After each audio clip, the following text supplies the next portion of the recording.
दोस्तों मैं हूं सूरज। आप सबका स्वागत है आपके अपने YouTube channel Hrithik study zone में। आज हम फिर से लेकर आ गए हैं क्लास 10 का हिंदी का ऑब्जेक्टिव क्वेश्चन जो यह 7 चैप्टर है। कितना चैप्टर है? 7 चैप्टर।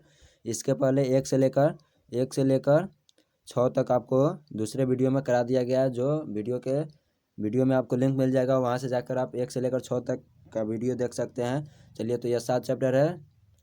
तो चलिए 7 चैप्टर इसका चालू करते हैं। 7 चैप्टर में क्या है? परंपरा का मूल्यांकन। परंपरा का मूल्यांकन, जिसका लेखक कौन है? रामविलास शर्मा। जिसका लेखक है रामविलास शर्मा। तो चलिए इसका 1 नंबर ऑब्जेक्टिव क्वेश्चन देखते हैं।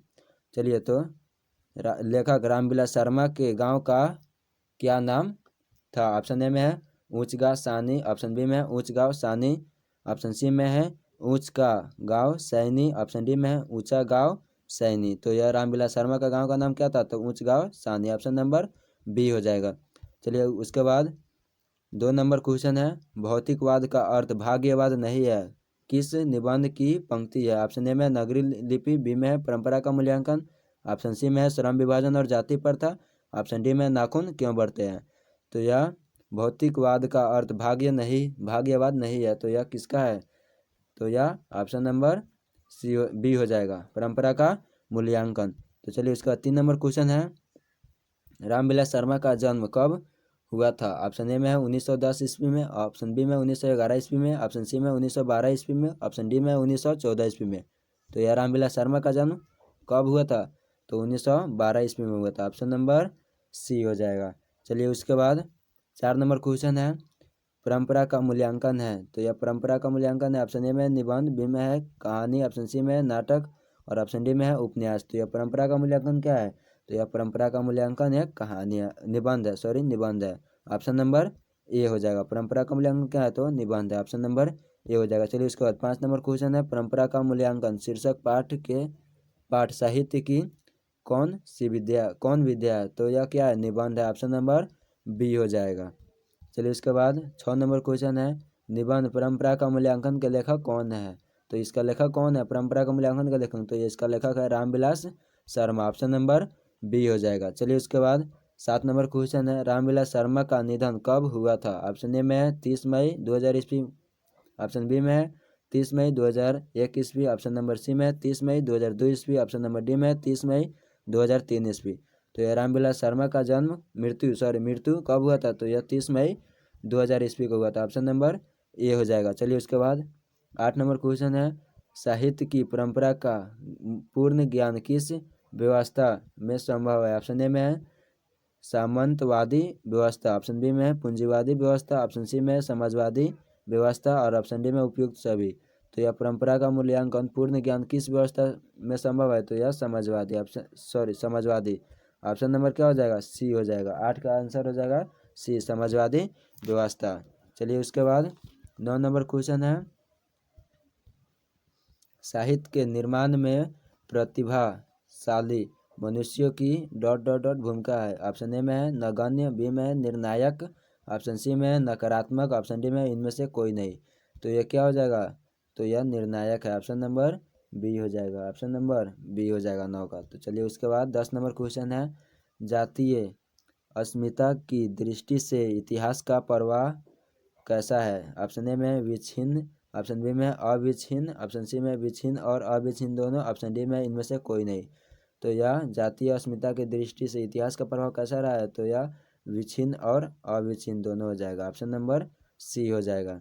चलिए इसके बाद 11 नंबर क्वेश्चन है, परंपरा का ज्ञान किनके लिए आवश्यक है? ऑप्शन ए में जो लकीर के फकीर है, ऑप्शन बी में जो उपयोगी साहित्य की रचना न करे, ऑप्शन सी में जो लकीर के फकीर न होकर क्रांतिकारी साहित्य की रचना करे और ऑप्शन डी में जो उपयोगी साहित्य की रचना न करे। तो यह क्या हो जाएगा? परंपरा का ज्ञान किनके लिए आवश्यक है? तो जो लकीर के फकीर न होकर क्रांतिकारी की रचना करे। ऑप्शन नंबर सी हो जाएगा। चलिए इसके बाद 12 नंबर क्वेश्चन है, हिंदी आलोचना को वैज्ञानिक दृष्टि प्रदान करने का श्रेय किनको प्राप्त है? ऑप्शन ए में रामविलास शर्मा, ऑप्शन बी में नलिन बिलोचन शर्मा, ऑप्शन सी में अमरकांत और ऑप्शन डी में यतेंद्र मिश्र। तो इसका आंसर क्या हो जाएगा? Ramvilas Sharma. Option number A हो जाएगा। 12 का आंसर ए हो जाएगा, रामविलास शर्मा। चलो इसका 13 नंबर क्वेश्चन है, हिंदी में हिंदी में जीवनी साहित्य को एक नया आयाम दिया है। ऑप्शन ए में यतीन्द्र मिश्र, बी में है अमरकांत, ऑप्शन सी में है रामविलास शर्मा, ऑप्शन डी में नलिन विलोचन शर्मा। तो यह हिंदी में जीवनी के साहित्य नया आयाम कौन दिया है? तो यह रामविलास शर्मा दिया है। ऑप्शन नंबर सी हो जाएगा।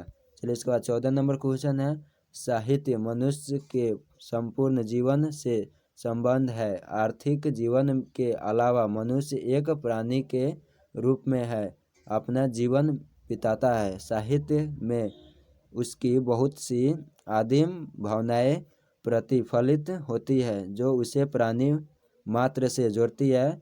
यह गद्यांश किस पाठ का है?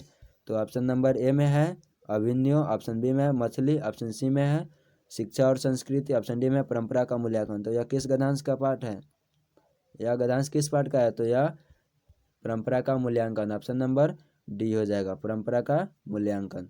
चलिए उसके बाद 15 नंबर क्वेश्चन है, रामविलास शर्मा को उनकी किस कृति के लिए साहित्य अकादमी पुरस्कार दिया गया था? ऑप्शन ए में प्रेमचंद्र और उनका युग, बी में है भाषा और समाज, ऑप्शन सी में निराला की साहित्य साधना, ऑप्शन डी में विराम चिन्ह। तो यह रामविलास शर्मा को किस कृति के लिए साहित्य अकादमी पुरस्कार मिला था? तो यह निराला की साहित्य साधना के लिए पुरस्कार मिला था, ऑप्शन नंबर सी हो जाएगा। चलिए उसके बाद 16 नंबर क्वेश्चन है, सोवियत संघ के लोग हिटलर विरोधी संग्राम को क्या कहते हैं? ऑप्शन ए में महान राष्ट्रीय संग्राम, बी में स्वाधीनता संग्राम, ऑप्शन सी में राजनीतिक संग्राम, ऑप्शन डी में समझ संग्राम। तो यह क्या हो जाएगा? तो यह जो सोवियत संघ के लोग हिटलर विरोधी के संग्राम को क्या कहते थे? तो महान राष्ट्रीय संग्राम कहते थे, ऑप्शन नंबर ए हो जाएगा। चलिए इसका 17 नंबर क्वेश्चन है, किस व्यवस्था के कायम होने पर जातीय अस्मिता खंडित नहीं होती, वर्ण और पुष्ट होती है? ऑप्शन नंबर ए में समाजवादी व्यवस्था, बी में पूंजीवादी व्यवस्था, ऑप्शन सी में मिश्रित व्यवस्था, ऑप्शन डी में राजनैतिक व्यवस्था। तो यह क्या हो जाएगा? तो यह समाजवादी व्यवस्था हो जाएगा, ऑप्शन नंबर ए हो जाएगा। चलिए उसके बाद 18 नंबर क्वेश्चन है, भारतीय संस्कृति से किन दो ग्रंथों को अलग कर दे तो भारतीय साहित्य की आंतरिक एकता टूट जाएगी? ऑप्शन ए में वेद और पुराण, ऑप्शन बी में रामायण और महाभारत, ऑप्शन सी में हरिजन और यंग इंडिया, ऑप्शन डी में रघुवंशम और अभिज्ञान शकुंतलम। तो यह 18 का क्या हो जाएगा? तो रामायण और महाभारत को महाभारत, ऑप्शन नंबर बी हो जाएगा। चलिए उसके बाद 19 नंबर क्वेश्चन है, निबंध है। ए में है मछली, बी में परंपरा का मूल्यांकन, सी में बहादुर, डी में है भारत माता। तो यह निबंध कौन सा है? तो यह परंपरा का मूल्यांकन है, ऑप्शन नंबर बी हो जाएगा। चलिए इसके बाद 20 नंबर क्वेश्चन है, प्रेमचंद्र और उनका युग किनकी रचना है? ऑप्शन ए में है गुनाकर मूल्य, बी में है यतीन्द्र मिश्र, सी में है रामविलास शर्मा, डी में है अमरकांत। तो यह किसकी रचना है? तो यह रामविलास शर्मा की रचना है, ऑप्शन नंबर सी हो जाएगा। चलिए उसके बाद 21 नंबर क्वेश्चन है, भारतीय प्रगतिशील लेखक संघ के महामंत्री रहे? ऑप्शन ए में है भीमराव अंबेडकर, बी में है रामविलास शर्मा, ऑप्शन सी में है अमरकांत और ऑप्शन डी में यतीन्द्र मिश्र। तो यह भारतीय प्रगतिशील लेखक के महामंत्री कौन रहे थे? तो यह रामविलास शर्मा जी रहे थे, ऑप्शन नंबर बी हो जाएगा। चलिए उसके बाद 22 नंबर क्वेश्चन है, अस्मिता का सही अर्थ है? ऑप्शन ए में है पहचान, अस्तित्व, ऑप्शन बी में मना करना, ऑप्शन सी में एकता और ऑप्शन डी में पर्याप्त। तो यह अस्मिता का सही अर्थ क्या होता है? अस्मिता का सही अर्थ होता है पहचान या अस्तित्व, ऑप्शन नंबर ए हो जाएगा, पहचान या अस्तित्व। चलिए उसके बाद 23 नंबर क्वेश्चन है, विभाजन बंगाल से विभाजित बंगाल की तुलना कीजिए तो ज्ञान हो जाएगा कि साहित्य की परंपरा का ज्ञान कहाँ ज़्यादा है, कहाँ कम है, और इस न्यूनधिक ज्ञान के सामाजिक परिणाम क्या होते हैं? उपयुक्त गद्यांश किस पाठ से लिया गया है? ऑप्शन नंबर ए में है श्रम विभाजन और जाति प्रथा, ऑप्शन बी में है विष के दांत, ऑप्शन सी में है शिक्षा और संस्कृति, ऑप्शन डी में है परंपरा का मूल्यांकन। तो यह किस पाठ का गद्यांश है? तो यह परंपरा का मूल्यांकन, ऑप्शन नंबर डी हो जाएगा। चलिए उसके बाद 24 नंबर क्वेश्चन है, रामविलास शर्मा के अनुसार भारत की राष्ट्रीय क्षमता का पूर्ण विकास किस व्यवस्था में ही संभव है। ऑप्शन ए में समाजवादी व्यवस्था, ऑप्शन बी में मिश्रित अर्थव्यवस्था, ऑप्शन सी में पूंजीवादी व्यवस्था, ऑप्शन डी में मार्क्सवादी व्यवस्था। तो यह किस व्यवस्था में इसका पूर्ण विकास हुआ है? तो यह ऑप्शन नंबर ए हो जाएगा, समाजवादी व्यवस्था। ऑप्शन नंबर ए हो जाएगा। चलिए इसके बाद 25 नंबर क्वेश्चन है। 25 नंबर क्वेश्चन है, यहाँ पे मिटा गया लेकिन 25 नंबर क्वेश्चन है। जो लोग साहित्य में युग परिवर्तन करना चाहते हैं, जो लकीर के फकीर नहीं है, जो रूढ़ियाँ तोड़कर क्रांतिकारी साहित्य रचना चाहते हैं, उनके लिए साहित्य की परंपरा का ज्ञान सबसे ज़्यादा आवश्यक है। प्रस्तुत गद्यांश किस पाठ से उद्धृत है? ए में है शिक्षा और संस्कृति, बी में है परंपरा का मूल्यांकन, सी में है नौबत खाने में इबादत, ऑप्शन डी में है अभिनय। तो यह किस पाठ का, यह गद्यांश किस पाठ का है? तो यह परंपरा का मूल्यांकन, ऑप्शन नंबर बी हो जाएगा। चलिए उसके बाद 26 नंबर क्वेश्चन है। किसने सोवियत संघ पर आक्रमण किया? ऑप्शन ए में है महारानी विक्टोरिया, ऑप्शन बी में हिटलर ने, ऑप्शन सी में पुतिन ने, ऑप्शन डी में लेनिन ने। तो यह सोवियत संघ पर किसने आक्रमण किया था? तो यह हिटलर ने किया था। ऑप्शन नंबर बी हो जाएगा, ऑप्शन नंबर बी हो जाएगा, हिटलर ने। चलिए उसके बाद 27 नंबर क्वेश्चन है। यदि मनुष्य परिस्थितियों का विनायक नहीं है तो परिस्थितियां भी मनुष्य की क्या नहीं है? तो विनायक नहीं है। ऑप्शन नंबर बी हो जाएगा, ऑप्शन नंबर बी हो जाएगा, विनायक नहीं। चलिए उसके बाद 28 नंबर क्वेश्चन है। जारशाही कहाँ थी? ऑप्शन ए में है रूस में, ऑप्शन बी में है जापान में, ऑप्शन सी में है फ्रांस में, ऑप्शन डी में है चीन में।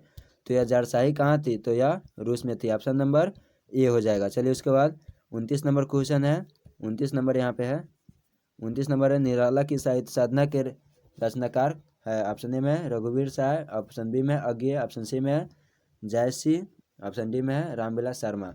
तो यह निराला की साहित्य साधना किसके द्वारा लिखा गया है? इसका लेखक कौन है, रचनाकार? तो यह रामविलास शर्मा है। ऑप्शन नंबर डी हो जाएगा। चलिए इसके बाद 30 नंबर क्वेश्चन है। साहित्य मनुष्य के संपूर्ण जीवन से संबंध है, यह पंक्ति किस पाठ से उद्धृत है? तो ऑप्शन ए में परंपरा का मूल्यांकन, बी में नागरी लिपि, सी में नाखून क्यों बढ़ते, ऑप्शन डी में बहादुर। तो यह पंक्ति किस पाठ का है? तो यह परंपरा का मूल्यांकन, ऑप्शन नंबर ए हो जाएगा।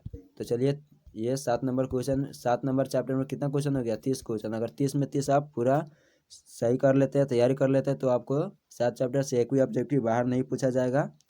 अगर आपको यह वीडियो अच्छा लगा, सही लगा, तो अपने दोस्तों को भी ज़्यादा से ज़्यादा शेयर करें। अगर चैनल पे है, नया है, तो चैनल पे सब्सक्राइब करें चैनल को, और अपने दोस्तों को भी ज़्यादा से ज़्यादा शेयर करें और लाइक करना ना भूलें। मिलते हैं अगले वीडियो में, तब तक जय हिंद।